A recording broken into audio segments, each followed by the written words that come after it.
Je suis sylvopraticien. Alors, c'est un nouveau métier qui arrive là en France. C'était plutôt connu au Japon, mais là ça arrive en France. Sylvopraticien, mais praticien de la forêt. Donc on essaie de voir tout ce qu'on peut faire avec les arbres et autour des arbres. La sylvothérapie, c'est...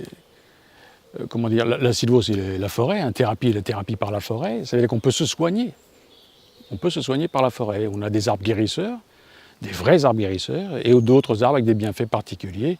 Dans la sylvothérapie, il y a le côté ludocréatif. On peut créer des choses avec les branches de sureau, notamment un sifflet, une flûte en sureau, on peut faire une sarbacane. L'arbre, il est creux à l'intérieur au niveau des branches, et c'est assez sympa de faire ça en forêt. On fait plein de choses en forêt. Il n'y a pas que le côté énergétique, hein.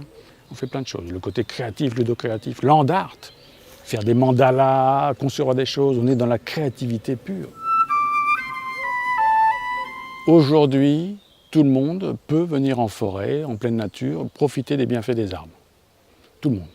Certes, certains viennent me voir particulièrement pour traiter des symptômes du style burn-out, dépression, le stress. Ça, c'est des choses qu'on peut traiter.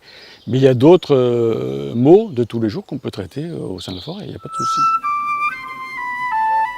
Alors, je l'ai évoqué, il y a des arbres guérisseurs, notamment le saule-pleureur et le tremble, dans lesquels on vient chercher dans l'écorce l'acide salicylique qui permet de fabriquer l'aspirine. Donc forcément, quand on vient les voir au niveau de l'énergie, on en profite en direct. Et là, on soigne tout ce qui est maux de tête, courbatures, les petits maux tous les jours. En 5 minutes, c'est réglé. Dans la sylvothérapie, il y a plusieurs branches, hein. Alors, il y a le côté curatif, ce qui soigne. Là, on profite, en étant dans le parc en forêt, de ce que renvoient les arbres, ce qu'on appelle les phytoncides. Ce sont des molécules qui les protègent des parasites. Et comme ça les protège eux, ça nous protège nous contre les petites maladies en pénétrant à travers les pores de la peau et les voies ORL. On a tous un arbre protecteur qui nous correspond en fonction de son jour et mois de naissance. Ça, c'est le calendrier celte hein, qui a permis ça. Et quand on va voir son arbre protecteur, bizarrement, on est très bien en dessous. Il n'y a pas besoin de faire quoi que ce soit, aller chercher l'énergie, on est très bien en dessous. Alors, les arbres sacrés, il y en a 7, hein, avec des pouvoirs particuliers, qu'on retrouve hein, quand on va les chercher au niveau énergétique. Je pense à l'aulne, le bouleau, qui est le détoxifiant, hein, qui est intéressant, le bouleau.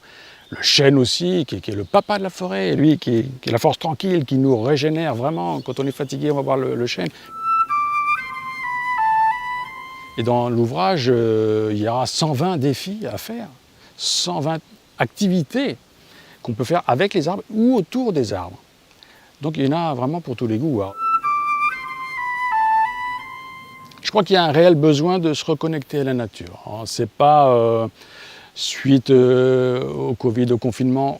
De plus en plus, les personnes ont besoin de verdure, d'espace, de se reconnecter aux choses qui ont de la valeur, qu'on a connues peut-être petit, on y revient. J'avais besoin de transmettre des choses parce que l'objectif c'est quand même, certes, d'en faire profiter le maximum, mais aussi que les personnes qui vont lire, les lecteurs, puissent s'y retrouver et dire « Ah ben oui, là, cet arbre-là, ben, il correspond à peut-être un moment de ma vie, j'ai besoin d'en savoir un peu plus sur cet arbre-là, qu'est-ce que je peux faire avec, qu'est-ce que je peux faire autour ?»